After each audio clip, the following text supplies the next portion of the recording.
Good morning. Welcome. We're so glad to have you. My name is Mary Beth. I'll be your service leader. My pronouns are she and her. Welcome to the Unitarian Universalist Church of Pensacola. Again, we're so happy to have you. If this is your first time, a special welcome. Thank you so much for giving us a shot. We know you won't regret it. And if you're returning, thanks for coming back. It's good to see you again. If you're joining us online, also thank you for doing that as well. First things first, let's put our cell phones and things on silent.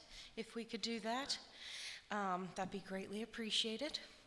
And if you are joining us for the first time, hopefully you received a pamphlet or bullet, a little, foldy thingy with information about the Unitarian Universalists and our church here, our specific community. If not, you can go to our website, uupensacola.org, and it has everything you would want to know about our church and also Unitarian Universalists at large. Also, I've been working on cleaning up our bulletin boards. We've got a couple, one here and one there. So I'm going to start the reminder for upcoming events and announcements. Look to the bulletin board by the name tags. That's where the announcements will be. We will make announcements at the podium here, and also they'll be up on the screen when you guys come in the morning, but we will also put them on the bulletin board there. Or if you go out just past the conference room, which is where we have our snacks and treats and goodies after service, be sure to go that way after church and grab you some snacks, and then we have some more information about our church, so like our 8 principles, our covenant, which we will say together shortly, and also information about our different ministry teams, which you are more than welcome to be a part of, and we would love that. So check those out. A little bit about us, aside from the covenant that we will read together, our 8 principles, which are on the bulletin board and our website. We are a lay-led congregation, so we have somebody speaking new every week. May not be a new person like today, spoiler alert. We have Joe Vinson, who's a big member of our community and has spoken here many a times, and we're grateful to have him. So he's here today. Last week we had Dr. Lauren Anzaldo who spoke, and she's doing a second hour, and I'll tell you about that in a little bit. So it changes from week to week. It's really cool to get a different perspective and a different point of view on life and different stories. So keep coming back so that you can get those different perspectives. So I think I mentioned snacks after church. Just in the conference room, we have coffee, regular and decaf. And it's just a good time to socialize and get to know our community. So let me read a few announcements. I don't think we have too many today. But first, we have today is the last day to sign up for the Blue Wahoos game, which we're going to on Thursday, this Thursday, April 30th. The game starts at 6 p.m. And tickets are roughly $20. If that's an issue, let me know. We'll get you taken care of. But today is the last day. I'm going to go home this afternoon, take a nap, and then wake up and buy the tickets. So let me know if you would like to join me. And I think we have like 15 people signed up already, so we're going to represent. Yes. Okay, the Nehemiah action. We've been talking about this for months. It's been on our website and the email and the light, but it is here. We have arrived. The meeting for the Nehemiah action is this week, Tuesday night, April 28th at 6 p.m., and it's at First Baptist Church of Warrington. And this is something that we've been working on. We've been working on it for years. I don't know how long we've been a part of it, but the Just Pensacola, 6 years. Thank you, Paula. So we work together with lots of other different congregations of all denominations. It's a really cool organization, and obviously for a great cause. We talk about the housing problem and lots of other things. So anyway, that is this Tuesday. If you have further questions, you can see Paula just over there. Lauren Anzaldo is here somewhere. She's doing a second hour, so you can ask her about it, as well as Barbara Wright, who probably greeted you this morning at the door. Again, that's this Tuesday, so don't forget to talk to one of those gals before you leave. And I mentioned Lauren Anzaldo, who's a member of our church, so she's doing a second hour today after service. So grab you some snacks, treats, say a few hellos, and then meander back here I believe, in the sanctuary, and it says here, do you watch or read former New York Times columnist David Brooks? Do you want to know how to connect with others? There is a book discussion today after church for David Brooks' book, How to Know a Person. The book discussion will be, in the library. And yes, Lauren and Zaldo will be doing that. So snacks, say hello, and then go into the library for that discussion today. I think I said that, but just making sure. Also today, I know, we're a happening community. If you're new, just get used to it, because we got a lot going on. Thank you. Also today, we have the Earth Stars will be holding their third annual Earth Blessing Ritual. It's at 11:30, and it will be in the church lawn. Now, if for some reason we get some rain, I don't think we're supposed to, but I could have just jinxed us. Let me knock on wood. But if not, just pay attention, and we'll let everybody know that it's been moved somewhere. But it'll be just out front. They'll put some chairs out in the lawn, so for those that need to sit down can do that. So yeah, that's today. Also after service, if you want to participate in our Earth Blessing Ceremony ritual.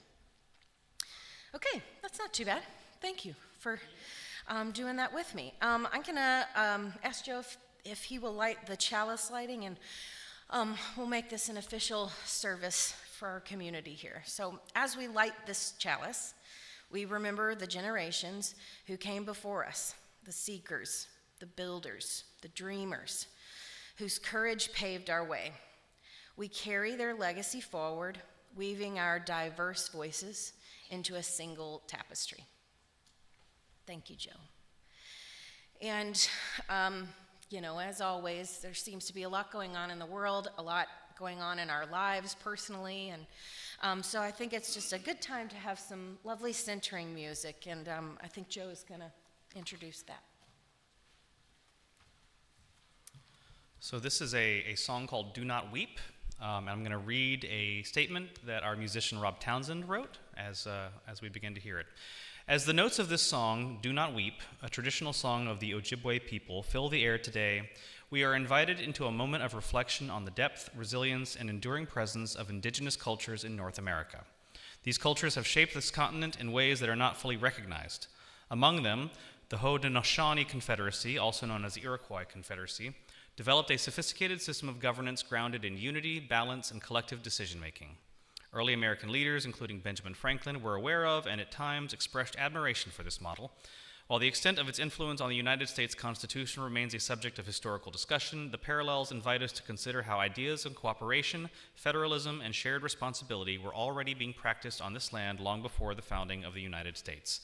As Do Not Weep rises and falls in its quiet dignity, it carries with it the voice of peoples whose wisdom and presence remain essential to the story of this nation, inviting us to hold that truth with both gratitude and humility.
Thank you for sharing that. Just some opening words. In a patchwork quilt, each piece of fabric contains a story in itself: where, when, and how it was made, what other garment or fabric it once was part of, who created and touched the fabric. Sewn together, the quilt collectively tells other stories and goes on to be part of yet more stories in the lives of many beings who interact with it. And now we'll have our opening song. If you are willing and able to stand and sing with us, we're going to be singing from the gray hymnal. It's just underneath the chair in front of you, or the one you're sitting on. It's number 317. We Are Not Our Own. And I'll ask the choir to come up and we'll help lead y'all in that. But yes, if you're willing and able to stand, and then stay standing afterwards, and we'll say our covenant together.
If you'll stay standing, we'll recite our covenant, which will be up here.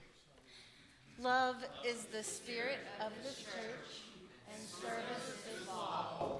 This is our covenant, to dwell together in peace, to seek the truth in love, and to help one another, baby. Thank you. You may be seated. Thank you, choir. Joe, would you mind introducing our Time for All Ages?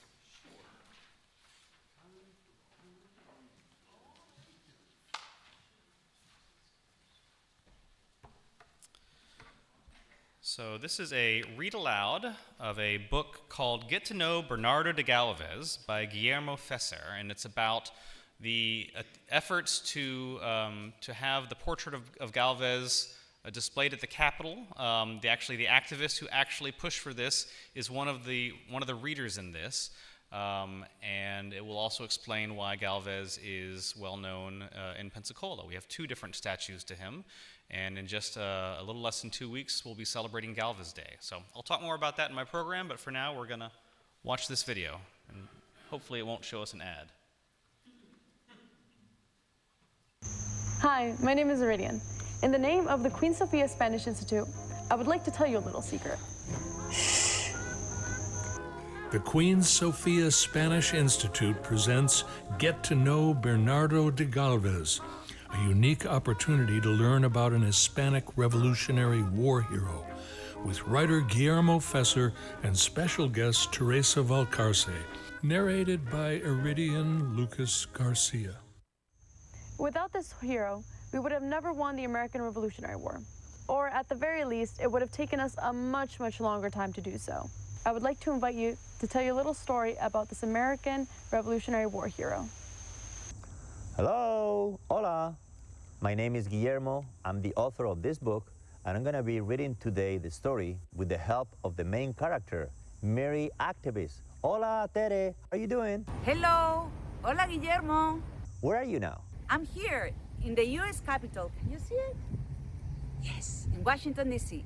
Through the technology, we're going to read the book together. So you ready? Yes, let's go. Excuse me. I have a question. What is that girl's name? Mary Activist. Well, actually, her real name is Teresa Valcarce, but everyone calls her Mary Activist because she's always out there with a sign fighting for some good cause. Freedom, justice, equality for everyone. And what's that she's carrying in her hands? I have no idea. It looks like an old painting, or maybe a mirror. And where is she taking it in such a hurry? She's headed to the United States Capitol, to the building in Washington, D.C. that houses Congress. Yes, that's where she's going. With a painting? Yes. And are they going to let her in? Yes, of course, because she made an appointment. Hi. How can I help you? The senator asked. I came to hang this painting of Galvez, this nice-looking Spanish gentleman. Where do you think the best place would be? A painting of who? The senator couldn't hide his surprise.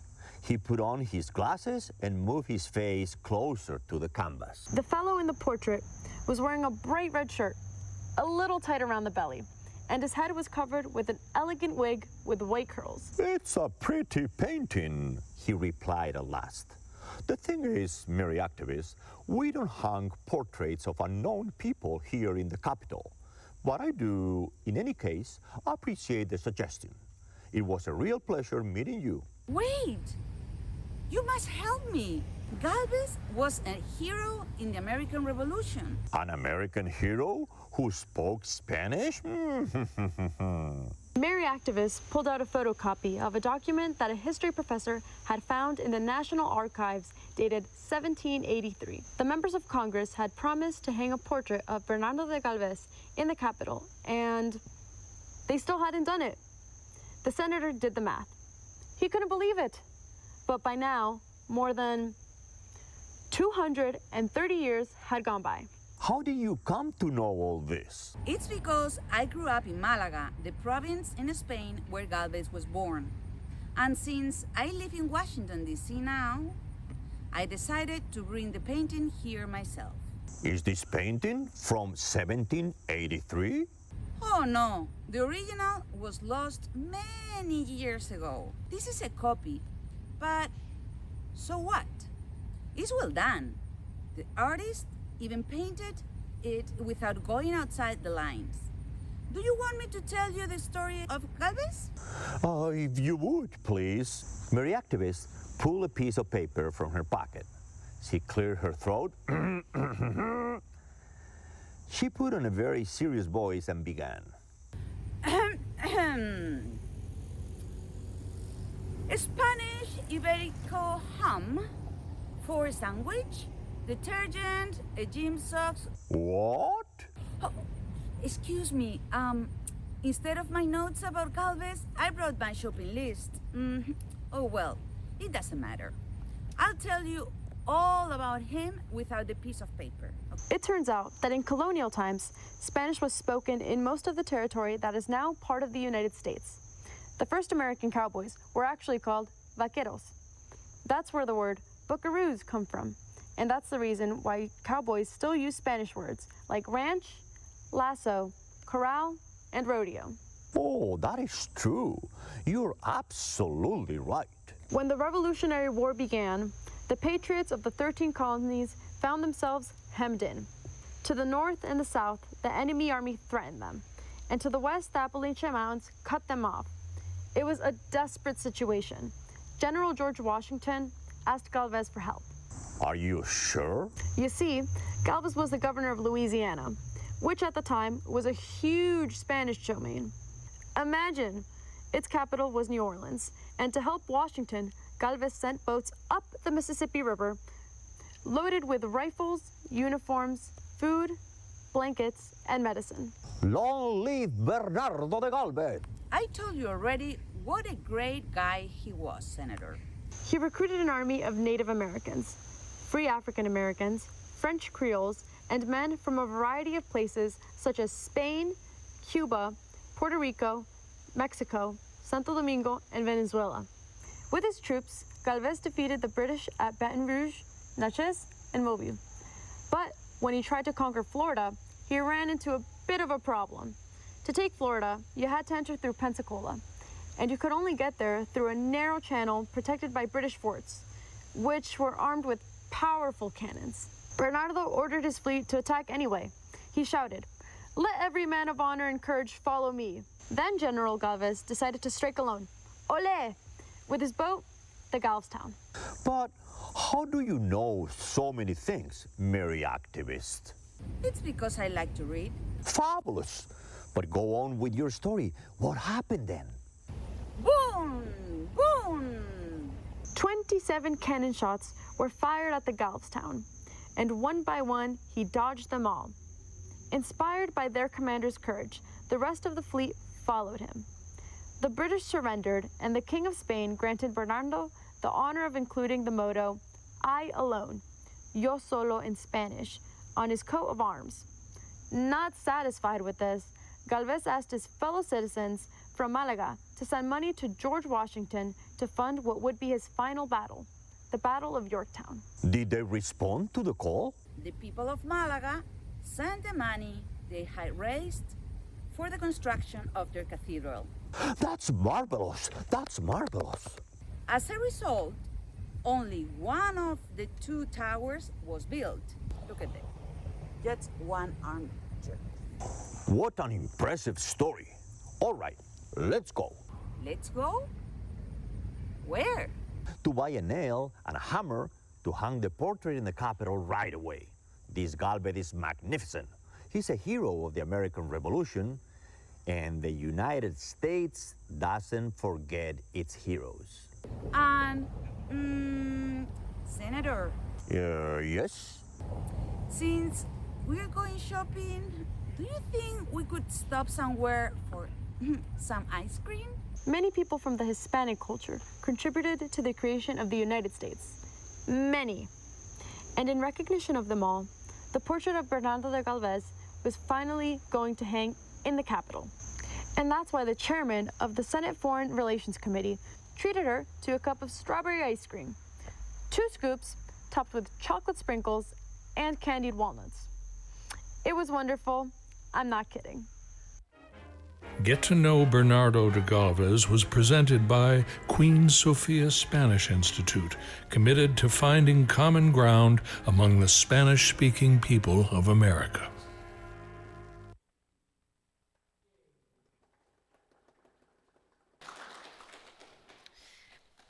At this time, I'll talk about our joys and sorrows. We do this every Sunday. It's just for the people here in this room. We're not recording. It's not shared online. It's just for those of us here who have something that they want to celebrate with us, or also want to ask for prayers or thoughts or positive vibes. So what we do is we line up on either side of the sanctuary here. And you can share your name, and if you could just briefly give us something that you want to share with us, and then you can pick a stone and drop it into the bowl. And I'll drop the first one for the many joys and sorrows that are happening around the world, in our country, just as a big blanket stone for that. But if you have something personal you'd like to share, again, briefly, you can line up on either side here.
If anyone has questions, please seek out a UUCP board member. If you're not sure who one of those are, see me and I'll point you in the right direction.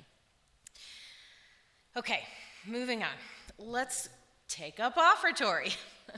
Our favorite time. No, we got to do it. We are solely member funded. We run on our community. So any time, talent, and treasure you're able and willing to give, we'll take it. Right now, we're going to take up any treasure you are able to give. The ushers will pass around the basket. The musicians will play us a little ditty, and there's some more information up on the screen if you don't have cash or check. Thank you.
Thank you, choir. An appropriate song written by our very own Mike for our Earth ritual. So I'm introducing our speaker. You've already seen him. You know him. You love him. He's running for office. We're very proud. Again, it's a very tough job, and I think he can do it. So I know he can. But anywho, we're very pleased to have Joe speak. So help me welcome Joe Vinson.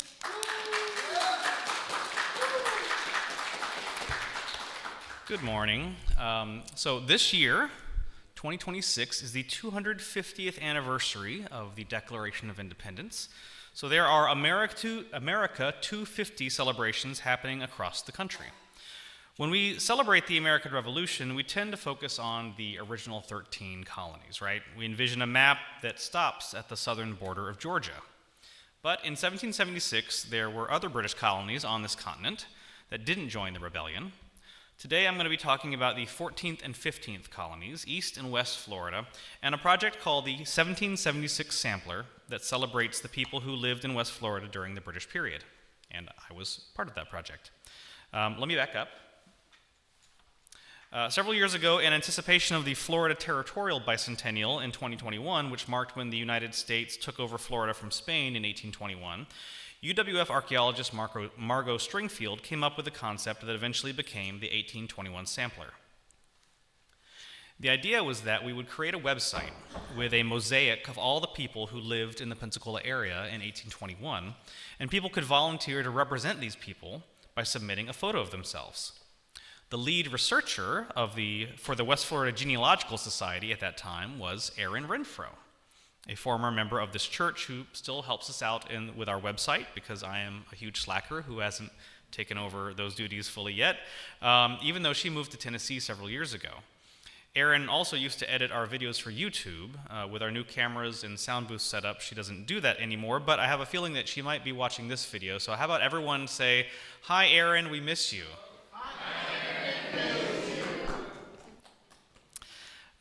The amount of information that Aaron was able to find about thousands of people of the population of West Florida in 1821, even those whose names were not recorded, still boggles me.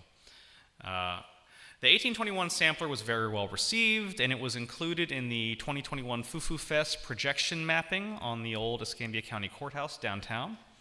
So with the America 250 approaching, Margot wondered if we could do something similar. But first, let me talk briefly about the history. Specifically, why did Florida stay loyal to the crown during the Revolution? Why were there 13 stars and stripes instead of 15? In the popular imagination, the Loyalists were often portrayed as wealthy, out-of-touch aristocrats, but the reality in West Florida was much more complex. Florida was the new kid on the British bloc. Britain had only acquired the territory from Spain in 1763 at the end of the 7 Years' War, and while the 13 colonies to the north had spent a century simmering in their own grievances, Florida was still in its infancy under British rule. And there were three major reasons why Florida stayed loyal to King George III. One, the Great Subsidy. Unlike the northern colonies, which were self-sufficient and resentful of taxes, Florida was an expensive frontier outpost. It didn't turn a profit. It relied entirely on the British Parliament to pay for roads, bridges, salaries, everything. To the people living in Pensacola, no taxation without representation sounded a bit silly when the king was the one paying all the bills. Two, refugees. As the war broke out in the north, Florida became a sanctuary. Thousands of Tories, people whose homes were burned or who were being persecuted in Georgia and the Carolinas, poured into St. Augustine and Pensacola. And for these refugees, the British flag didn't represent tyranny, it represented safety. And then three, the Native Alliance. The British worked to maintain the covenant chain of friendship with the Creek and Seminole nations. These indigenous groups saw the British as a necessary buffer against the land-hungry American settlers to the north. So, in 1776, Florida was a massive multicultural coalition that felt no kinship with the rebels in Philadelphia and thereabouts. While the Redcoats versus Continentals fight happened in the north, Florida became the front line of a global power struggle between Britain and Spain. Bernardo de Galvez, the young, ambitious governor of Spanish Louisiana that you heard about in the read-aloud video, saw the revolution as Spain's golden ticket to win Florida back. He didn't wait for the British to come to him, he took the fight to them. After capturing British outposts in Baton Rouge and Mobile, he set his sights on the big prize of Pensacola, the capital of West Florida. The siege of Pensacola in 1781 was the longest and probably most sophisticated military operation of the entire Revolution. It featured a massive international armada of over 7,000 Spanish, French, and Irish soldiers against the British and their German and Native American allies, numbering close to 2,000 of those. But there were two specific events that are most remembered. First, on March 18th, Galvez's Yo Solo moment that you heard about, the leading Spanish admiral feared the British canyons at Fort Barrancas and refused to lead his ships into the shallow, dangerous channel. So in a moment of pure bravado, Galvez took his own ship, the Galvestown, and sailed it through the gauntlet of British fire, alone, to prove it could be done. He sent a message back to the admiral that essentially said, "I'll see you on the other side." This act earned him the motto on his coat of arms, Yo Solo, or I alone. It's very small in that coat of arms, but it is there. And then second, on May 8, what we now celebrate as Galvez Day here in Pensacola, after nearly 2 months of siege, during which the Spanish forces slowly approached overland, digging trenches and approaching from the northwest of the city, there was a big boom. A lucky Spanish shell struck the door of the British gunpowder magazine at the Queen's Redoubt, what is now in North Hill, and the resulting explosion killed dozens of British soldiers immediately and forced the main fort, Fort George, to surrender. And I like this image. It's a somewhat fanciful recreation based on descriptions, but you see the bodies in the explosion being thrown up into the air. Very, very graphic.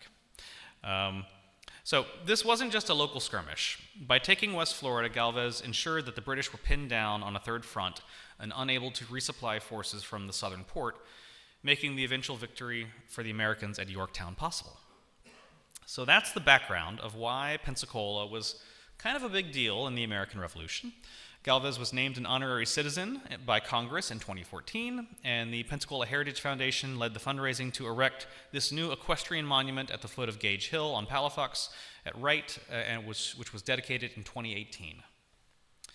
But the challenge for a project like this, for the 1776 sampler, is the people here in 1776 were British, and aren't we like rooting against them?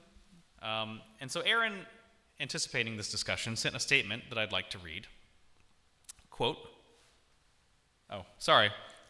don't we all think of, well, if you've seen The Patriot, the Jason Isaacs character, that kind of represents what some people think about the British, just absolute pure evil. So here is a statement from Aaron. Quote, I spent most of the time I was researching this project in a state of cognitive dissonance. On the one hand, I was once again discovering and memorializing people who walked the streets of our town, looked out on the same Pensacola Bay we look out upon, were born and lived and died in this place, and whose remains may well still lie beneath our feet. For all these reasons, I came to feel great affinity with them, and yet, for years in school, I was taught to think of the British as, quote, the bad guys in the Revolutionary War, and despite gaining a more mature understanding as an adult, that original bias has been hard to shake. Pensacolians were enthusiastic about representing the people of 1821 because the Spanish period is omnipresent here. Their names continue in their descendants, in the street names and geography, and in the celebrated history of the town. I hate the thought that anyone would now resist representing a British colonial resident of Pensacola because of the same good guys versus bad guys, thinking about the American Revolution that I fell prey to.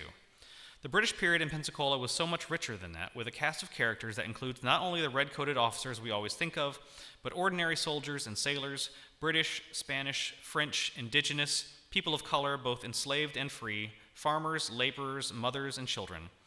The fact that the people of British West Florida and their stories all but vanished in May 1781 from the land and from our collective memory makes me want even more to lift up the names of those who called our area home for so brief and tumultuous a time.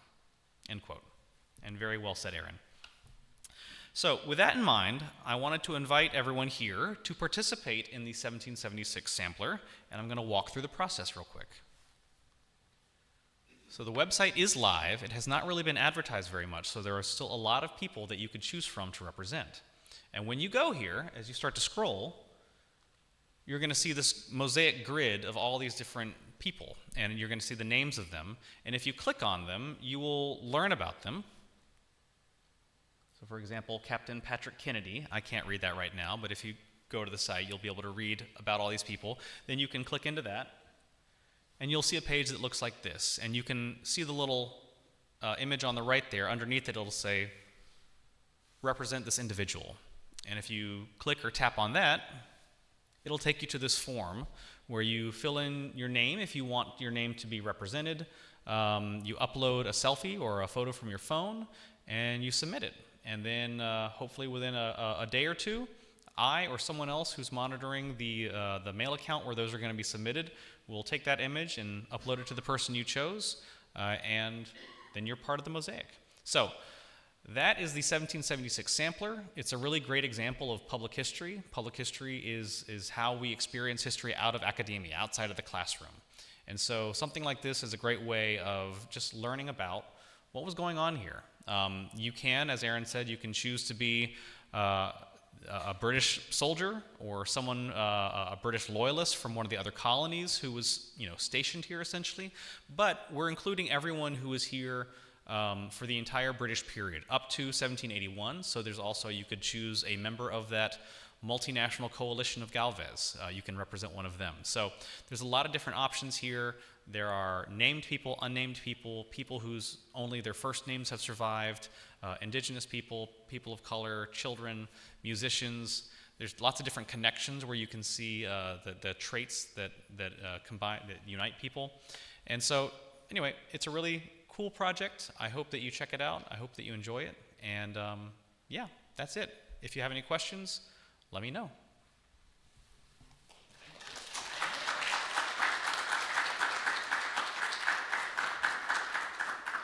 Thanks, Joe. Alrighty, I'm going to invite the choir to come, and we're going to sing an appropriate song for our closing song. The words will be up on the screen, so if you're, again, willing and able to stand and sing with us the classic Woody Guthrie song, This Land Is Your Land. Not all the verses, I don't think, but we'll have the band play and okay, gotcha. And then we'll have some closing words, and we will be dismissed.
Thanks, everybody. Okay, just some closing words from Jesse Jackson. America is not like a blanket.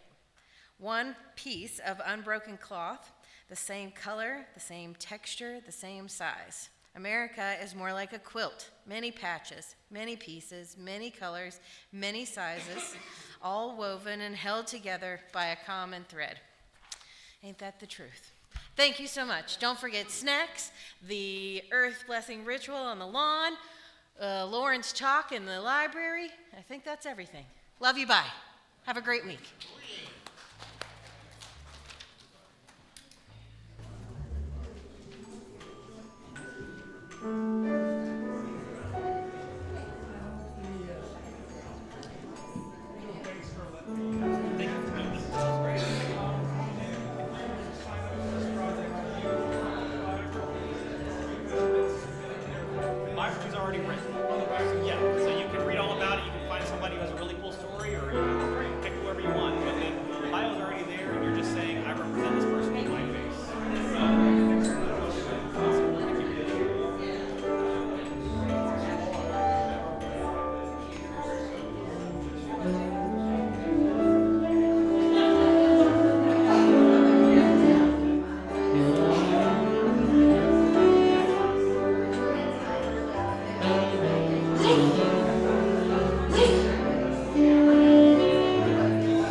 5 districts in the county.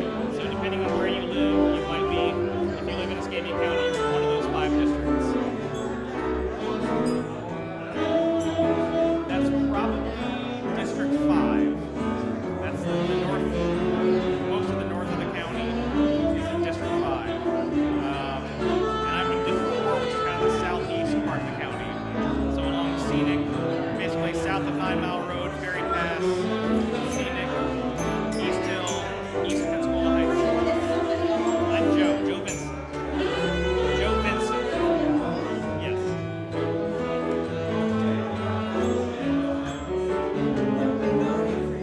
Probably not, but yeah.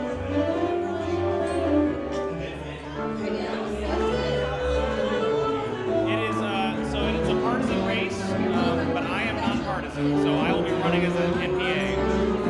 Yes, and so I won't be in a primary election. I'll be going straight to the general election in November.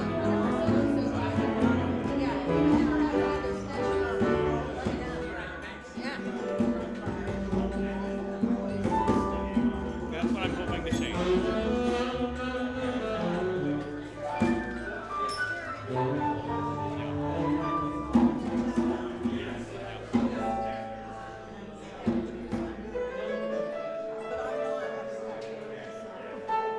I don't want to speak for the congregation, but most people here are probably not.